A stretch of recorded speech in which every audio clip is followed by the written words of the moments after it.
का अनुसरण करना चाहिए। यदि हम 3 सूत्रों का अनुसरण अपने जीवन में करते हैं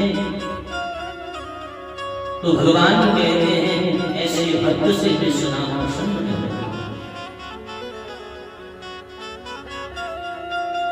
दयया सर्वभूतेषु संतुष्टया येन केन वा सर्वेन्द्रियोपशान्त्या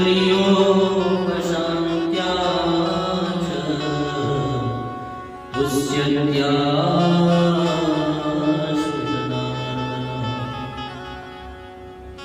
भगवान कहते हैं जो भक्त मुझे प्रसन्न करना चाहता है वह अपने जीवन में सर्वप्रथम दया का सूत्र अपना ले।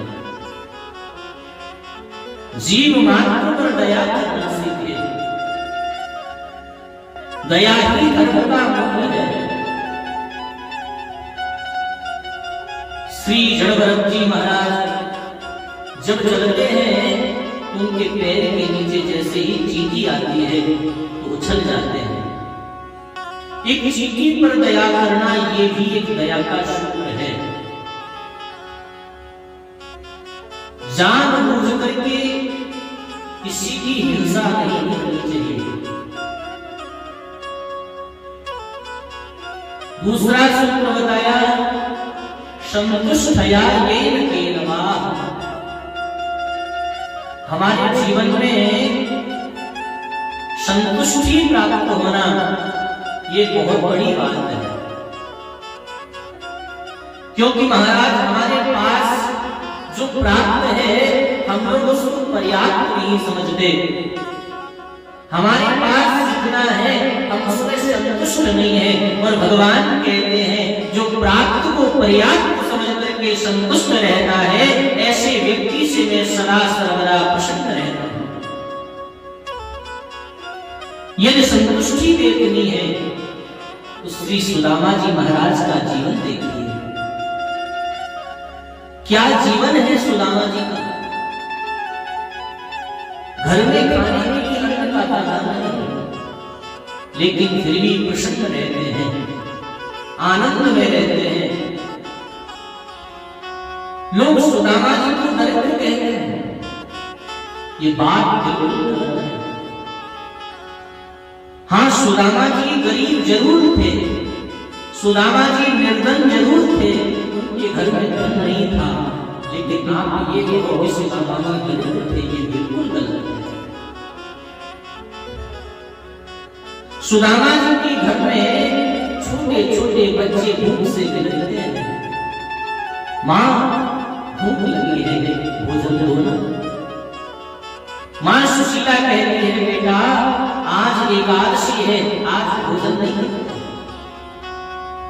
व्रत का बहाना लेकर के कभी सुला देती है तो कभी चूल्हा जला करके कह देती है जब तक आप विश्राम कर लो और भोजन मत करना।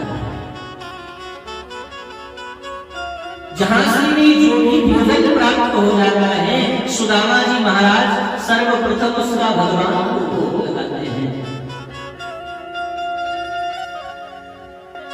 तुम ही निवेदित भोजन करही प्रभु प्रसाद पट भूषण करही।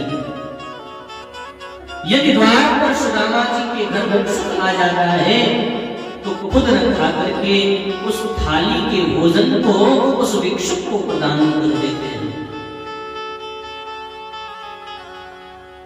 हम लोगों का जीवन कैसा है। भगवान ने हमें बहुत कुछ दिया है, लेकिन फिर भी हम दान नहीं करते हैं।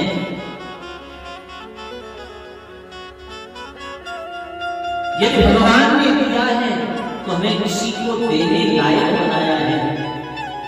भगवान देते हैं तो उन्हें लेने में भी टाइम नहीं लगता। कब आपके धन को अपने पास ले लें। सुदामा जी महाराज के पास कुछ नहीं है, लेकिन फिर भी संतुष्ट रहते हैं। बारिश पड़ती है तो एक झोंपड़ी है उसमें रहते हैं, पूरी झोंपड़ी बारिश के जल से भर जाती है। जब बारिश बंद हो जाती है तो जल को निकाल करके फिर वहीं पर बिस्तर बिछा करके सो जाते हैं। ऐसा जीवन है परम पूज्य श्री सुदामा जी महाराज।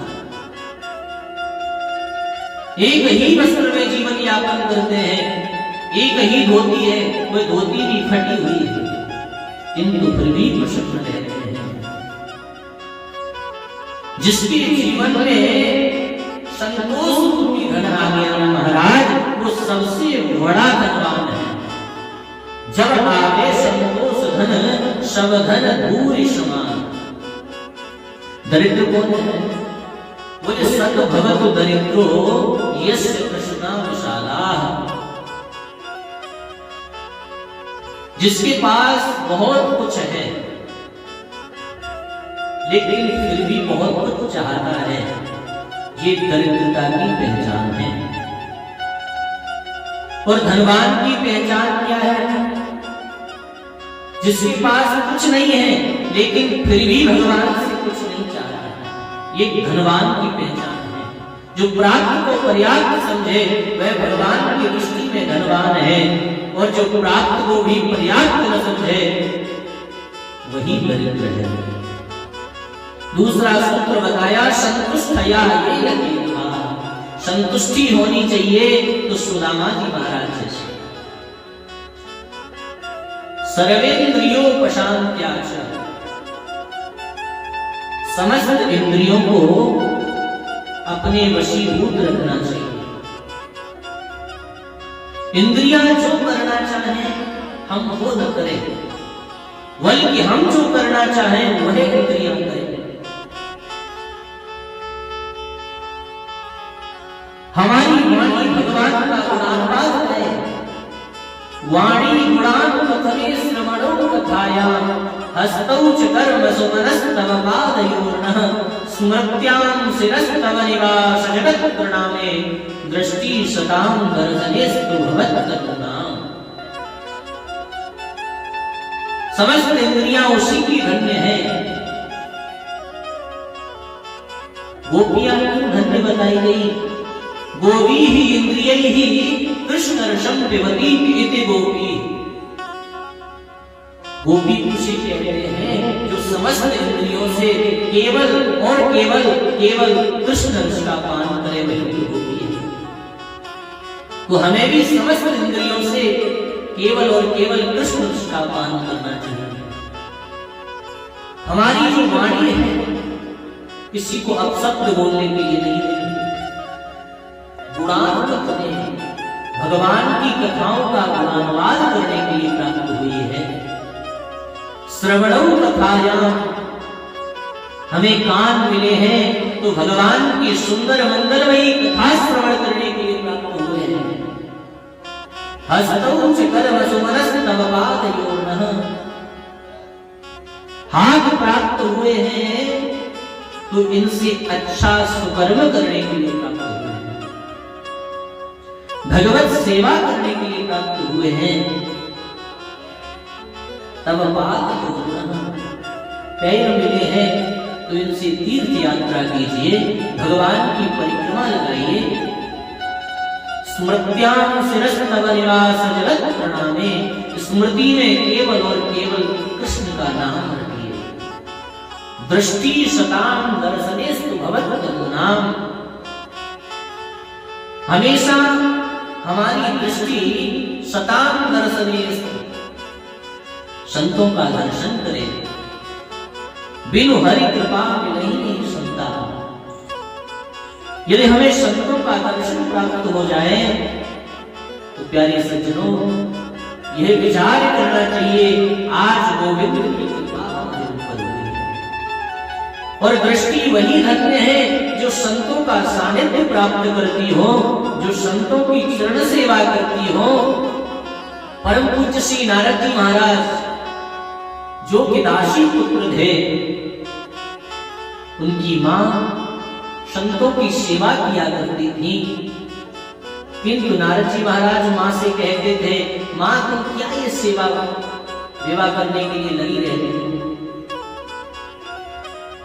रोज जाती हो, उनके लिए भोजन बनाती हो, बर्तन साफ करती हो, अपना कोई ख्याल ही नहीं है। लेकिन मां तो मां होती है, मां चाहे तो पुत्र को भक्त बना दे और मां चाहे तो पुत्र को पुत्र बना दे।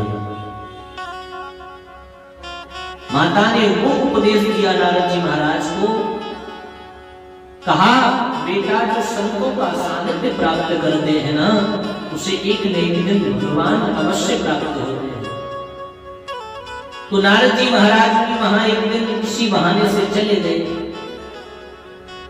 और जो संतों का झूठन प्रसादी वहां पर पड़ा हुआ था, नारद जी महाराज को उस समय बहुत तीव्र भूख लगी थी और झूठन प्रसादी को जैसे ही नारद जी महाराज ने ग्रहण किया, सज्जनों संतों के प्रति इतना स्नेह हो गया, इतना वात्सल्य हो गया, अब तो बिना संतों के नारद जी महाराज रह नहीं पाते। जहां जहां संतों की कथा हो, नारद जी महाराज संतों की कथा को श्रवण करने जाए, चरण दबाएं, उनके लिए भोजन बनाएं। कहां तो दासी पुत्र नारद जी महाराज भगवान के नाम के चमत्कार से वही दासी पुत्र नारद वैकुंठ में भगवान श्रीमन नारायण के सामने अपनी वीणा को लेकर के भगवान के गुणगान गा रहा है।